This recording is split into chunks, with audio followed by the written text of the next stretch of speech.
Hello, everyone, and welcome to my podcast, Beyond Medicine. Today is a special edition of Beyond Medicine. I'm here at the New York Academy of Medicine at the International Inflammatory Skin Disease Summit, and I have the tremendous pleasure to meet with my very dear friend, Natasha Mesinkovska, distinguished dermatologist and Associate Professor of Dermatology at University of California, Irvine. Great pleasure to have you on my podcast, Natasha. Thank you so much for having me. And today, Natasha on the podium, she gave a fantastic talk on alopecia areata and also discussed inflammation and the novel immunotherapeutics and her own magic in treating alopecia areata. So that was very impressive. I took videos and it was a room full of distinguished professors and dermatologists from all over the world attending. So great pleasure to have you with me, Natasha. So Natasha, as you are aware, Beyond Medicine is an attempt to take a deeper dive into the career journey of distinguished experts in medicine and other specialties. So I just wanted to learn a little bit more from you. Why did you choose dermatology and why autoimmune skin disease? I think dermatology chose me. I was going to be a hematologist, oncologist. I was going to study cancer, breast cancer, and then when I was a medical student in Mayo Clinic, the rotations where I did cancer, I would live and die with every patient, and I realized that I would burn out quicker than anyone. It was too impactful emotionally. Too much for me. For you. Yeah. Yes. I look tough. It's but not I'm easy. So sensitive. Yeah. No. Yeah. So more power to our hemonc colleagues. Absolutely. All the respect. It's not an easy job, and also to Yeah. have to say goodbye to some of your patients and lose them. And what specifically attracted you to autoimmune disease within dermatology? Well, and dermatology in general? The whole thing with dermatology, the ability to see what you're doing is so blissful in a way. Right. So for other specialties, they have to x-ray you, they have to scope you, they have to, God forbid, cut you open. But Right. To see for dermatology, it's all from head to toe. And I like cancer biology, I like immunology. I had a PhD already in cancer biology, molecular biology. So I was like, okay, well, skin makes sense because I'm good at it. It was easy for me. Everybody was kind of fighting to Came get into naturally derm. to you. Came naturally. Right. Came naturally, and then it's the #1 organ with skin cancer. So I'm like, I'm not abandoning the whole cancer field. So I felt, okay, I'm not a sellout. Yeah. So that's actually a great point that you mentioned, Natasha, that when someone has a passion for a particular experience in life or a career path, and for some reason they feel maybe some of those aspects they cannot embrace fully, yet you found a way, which I think would be helpful and inspiring to our audience. You still found a way to incorporate your passion for treating cancer, and combine that with, you know, I always joke that dermatology. when dermatology residents apply, they always say, oh, this field combines my passion of medicine, surgery, pathology. And I'm like, ugh. But the truth is, it does. It does. And it gives you versatility. Yes. And it gives you the opportunity, if you like something, or you go with your mind to do something. And you have to be very visual, right, at the same time. But if you don't want it, you can always pivot. Right. Like, if you feel like the diagnoses aren't enough, you can do pathology, you can diagnose. If you feel that you want to be more in control, you have good hands, you do procedures. If your hands are giving up on you, Cutaneous surgery and Mohs and all of that. if the hands are giving up, the eyes are giving up, you can always just be an autoimmune doctor. Yes. Yeah. And speaking of autoimmune, and again, autoimmune skin disease has evolved so much, and nowadays we have all these immunotherapeutics that we haven't had 10 years ago, 20 years ago. Did you always know, or when was the earliest time that you realized autoimmune skin disease is going to be that subspecialization within dermatology that I'm going to gravitate towards? And I still don't know if I'm an autoimmunologist more than, I think most of our chronic diseases in derm now are autoimmune. Right. All of us at one degree. So if somebody hears this and it's a big word and you want to do derm, it's just the nature of the game. So I had eczema when I was little. I had urticaria when I was little. Then when I grow up, it somehow turns into other things. I learned family history of things we have, like grandparents, etc. So I think the longer we live, the more autoimmune conditions we're going to be prone to. Majority of people are going to be super healthy, but some of us may get some stuff. So Right. I think things just come out of learning who you are, learning where you've come from, learning what your patients that you care for have. So Right. I love my patients. Like, I seriously love them. Some more than others, but most I love immensely. But yeah, so I wanted to help. And I'm sure your patients have the utmost admiration for you. I mean, when I see you on the podium, you have that presence, you have this energy, and it's not easy when you're giving a talk in a top-notch meeting with the world key opinion leaders and experts literally sitting there. It's so scary. And audience and clinicians, dermatologists, students, NPPAs, everybody's coming to learn from you. So first of all, do you have any routine that helps you prepare for your audience presence? And then also, I do admire the energy with which you give your presentation. You'd have to watch her give presentations. I don't see you've it, got but the energy, your slides are bright, and I love the big font and the colors. It really keeps you on track, it keeps you paying attention. And you went through how many slides today? 140 slides, and they just flew like this. So what's your routine and how do you prepare, and what is your advice for presenters around the world to be prepared for such presentations? So number one thing for me is that I'm very scared. So if you're scared, it's normal. I think this past year I gave about 80-some talks. So my whole point is I still do it every weekend pretty much for a living in a way, and it's still scary. I used to practice back in the days when I first started. Now I'm just ready if it's like lucky if it's done. But I have advice for everybody that does any kind of PowerPoint, and you always know who my students are, who my fellows are, because I try to ingrain that in them, and that is, you keep things simple. You say it like they are. Don't try to sound too smart and overcomplicate things.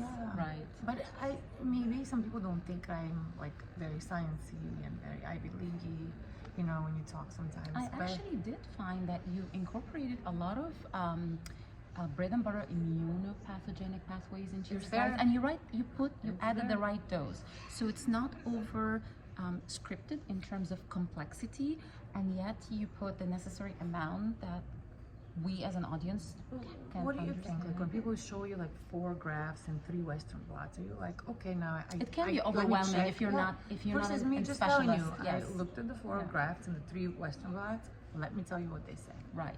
So then you say like, this is what they say, this is what they're not saying. So you're delivering the take-home message in an efficient way. So that's another I try. pearl that all of you can learn from Natasha, that you want to focus on the take-home message, so that the audience leaves with those pearls. Okay. And I used to be scared of questions, but now I love to say I don't know. That's good. I don't know. Yeah, that's actually. So if you don't know, you just say don't know. Yeah, and that can open the door for the audience and somebody else to chime in, or also to go and research it. And then for you also, you research. And I always think that teaching is one of the most efficient ways to learning. So let's switch gears a little bit and tell us about Natasha in academia. What is your teaching style, and what advice do you have for young professors who are embarking on a teaching career in academia, in order for them to be successful and impactful and engaging with the students? So we haven't had any preps, so you guys know. Yeah, this is all spontaneous in between sessions. The 3 things is probably see patients and read. I mean, those are putting together, because the more you see, the more you read, the more you know. Yeah. I don't want to read either. I don't want to write either. Nobody wants to work 100 hours. Nobody wants to go to work. I think we all just rather lay down. But if you want to be good at something, you want to know something, you just gotta.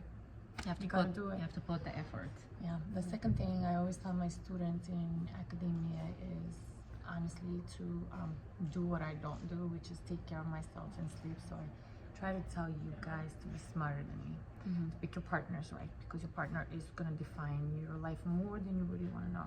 That's true. And I always say this, we in healthcare have this tendency to pick partners that we want to take care of in all sorts of ways. So just make sure you're not just too nurturing in one way or another. Right. And the last thing, I'm not a social media person per se, but I do encourage my young docs to go on it and make a presence, because I think that you as a person in healthcare, and it doesn't have to be the docs, any of the students, your knowledge is needed out there, because there's so much noise, and I just believe in you for making it clearer for people that don't know. Yeah, that's actually wonderful. And you know what? You raised an excellent point. And we were just talking about that at the EADV. And Dr. Atani Benjamin gave a great talk about the pandemic of acne in pediatric populations because of the social media influence, pushing them and encouraging them to utilize more products. And so she also touched on the same point you just mentioned, which is great to highlight for the audience, is that us clinicians and physicians, we need to have that presence in social media so that you provide the accurate information as opposed to leaving the vacuum for other people who are social media influencers, with all due respect to everyone, but who are not certified, who are not licensed healthcare professionals, and they are giving advice to or against, and for people who might have disease, not just aesthetics, right? What's your take on that? I like to hear, I have to tell you that a lot of the projects I've done, or like when I've done deep dive, if they're like reviews, so maybe reviews are not like your classic research project, but it's like trying to find questions from patients or trends, and they were like, oh, rice or onion water. I'm like, there's gonna be an article, collagen, there's gonna be an article, right? Because I think there's something that comes out of those trends, and then it gives us info as to what our patients like. So I don't know how not to waste time on social media and scroll. So for that, maybe you know more. But I do get some of my ideas from social media, and I like teaching because my students bring those things to me and my patients. And it's great that when your students, so there's this interactivity. It's not just a one-way street where the traditional orthodox model of teaching is the professor is giving the information, the students go home and study, and then there's the assessments. So you're making it interactive, and they are bringing the question, they're bringing the problem to you, and they're giving you work to do. So you're doing your homework, and then they're so much smarter than you know. My students are. They're really good people. I gotta tell you, Dr. Natasha, she's very smart. She's very, very humble. You are. They are very bright, and I think like I've learned so much. So don't underestimate the impact you have on your mentors. Yes, absolutely, absolutely. And then I'd love to pick your mind on your mentorship philosophy. And so if there is a colleague or a doctor or a healthcare professional or a specialist who wants to become a mentor, what is your mentorship philosophy, and what is your advice to the mentor to be impactful in their mentees' lives? Oh, you have to ask my mentees for that part, but I didn't go out trying to be a mentor. I'm not a person from, anyways, for me it wasn't maybe necessarily the easiest to navigate the whole medical school or dermatology place. So my goal in life is to help people that I think are gems, and they just need to be uncut gems. Is that a thing? But so that's how I started. I started mentoring people, particularly young women, and then guys too later.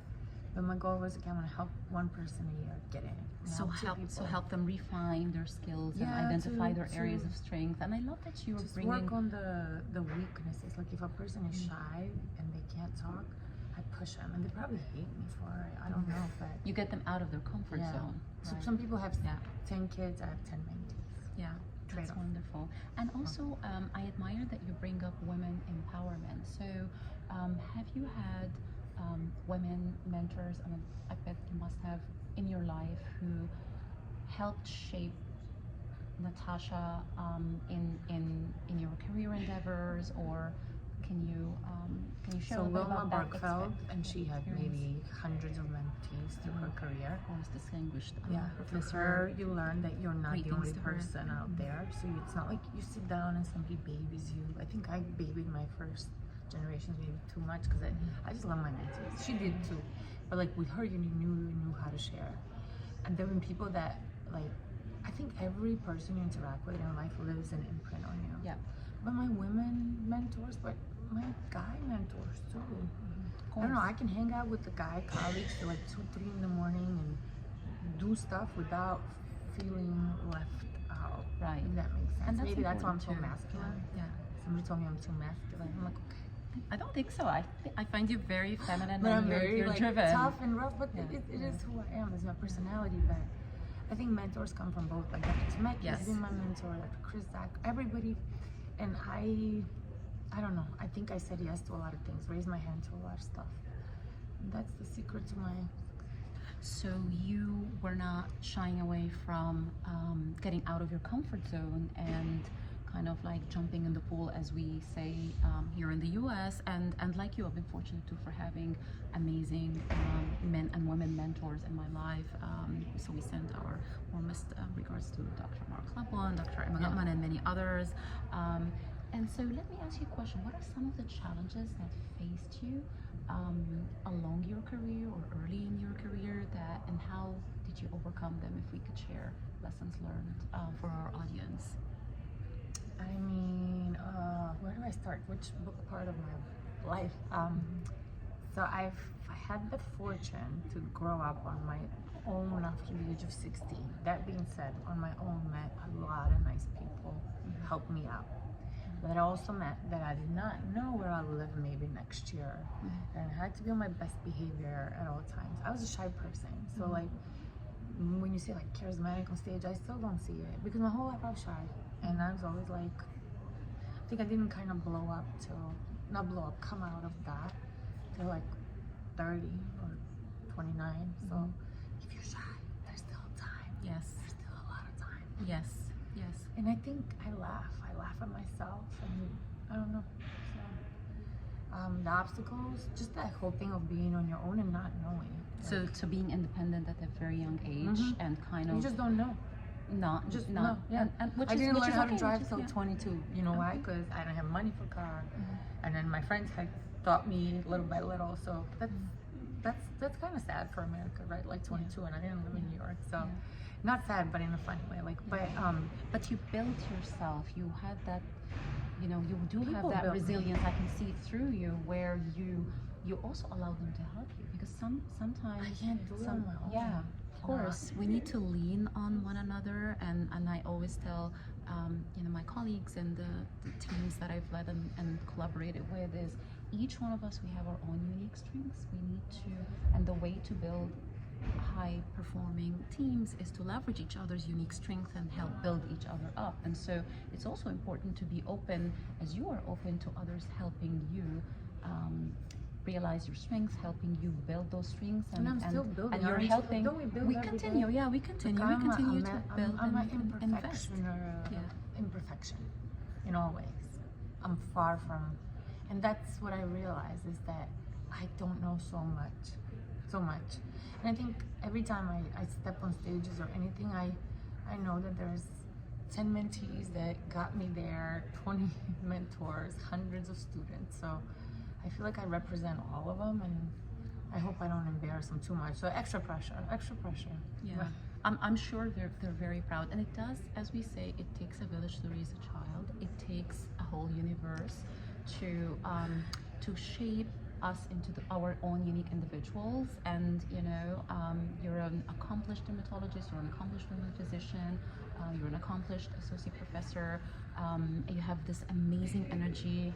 Maybe they'll make you a professor. It's taking a year to get promoted. That will be well deserved, and also the impact you leave. So every time I come to your talks, whether it's here or in other conferences, I always walk away with something, and I do remember the pearls and the key takeaways from the lecture, and and I believe many others share that. So let's switch gears a little bit, and outside of medicine and work, what are your hobbies and what do you enjoy doing? So I'm a very open but very private person. So I think on social media you rarely see who I hang out with on the daily, except work. I love hanging out with my friends. When people say, like friends and family, but when people say, what do you do I remember I was interviewing University of Miami. They're like, so what do you do in your free time? I'm like, I hang out with my friends. We go out. Cool. Yeah. And I still do that. I'm lucky to live in California, so it's outdoorsy. Great nature. Yeah. I'm not a hiker. I'm a high heel kind of girl, but everybody. I see that. She's always. Not today though. She's a diva on the stage, I mean, the camera is not doing her justice. We can't see the full dress, but Be who you are. But if exactly, I don't want to go yes. out and get ticked, It's okay. You Yeah. don't have to. Own it, honestly. I wish I was myself earlier in life. And maybe I wouldn't have done things. So I don't know. It's a game. It's a game, like getting in, getting through, and maybe then you get to play and be yourself. It's sad, but it is a game. I think it's part of growing up, right? It's part of growing up and realizing that the experiences that we go through in life, we learn something from them. No, but I'm just thinking, can I be as open as I am on stage today at this huge international meeting when I was like a graduate student? I don't think I could have.